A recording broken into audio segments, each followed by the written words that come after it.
बिस्मिल्लाहिर्रहमानिर्रहीम। अस्सलाम वालेकुम दोस्तों, आज है 23 अक्टूबर 2025, इस्लामाबाद सब्ज़ी मंडी। तो जी मेरे प्यारे भाइयों, इंतज़ार किस बात की है? अगर आपकी कोई राय हो तो कमेंट सेक्शन में हमें ज़रूर बताएं। लेकिन जी वीडियो को, इस पैगाम को आपने पूरे पाकिस्तान तक पहुंचाना है जी, क्योंकि जी आज जैसे आपको सब्जियों के रेट का पता चलता है, इसी तरह दीगर दोस्तों को भी पता चले। अरवी का रेट है जी 110 रुपये किलो, शलजम का रेट है जी 100 रुपये किलो, माड़ू का रेट है जी 100 रुपये किलो और माड़ी टिंडे का रेट है जी 140 और 120 रुपये किलो। बैंगन का शापर 6 किलो आपको मिलेगा जी 350 रुपये का। बारीक मिर्ची मिलेगी जी 100 रुपये किलो और देसी मिर्ची मिलेगी 80 रुपये किलो। और भिंडी का रेट है 120 रुपये किलो।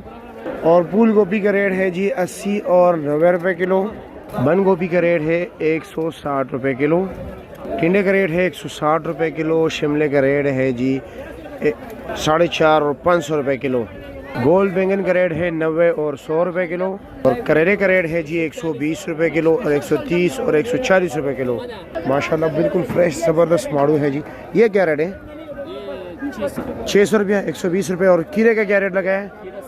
750 रुपये दड़ी, यानी कि 150 रुपये।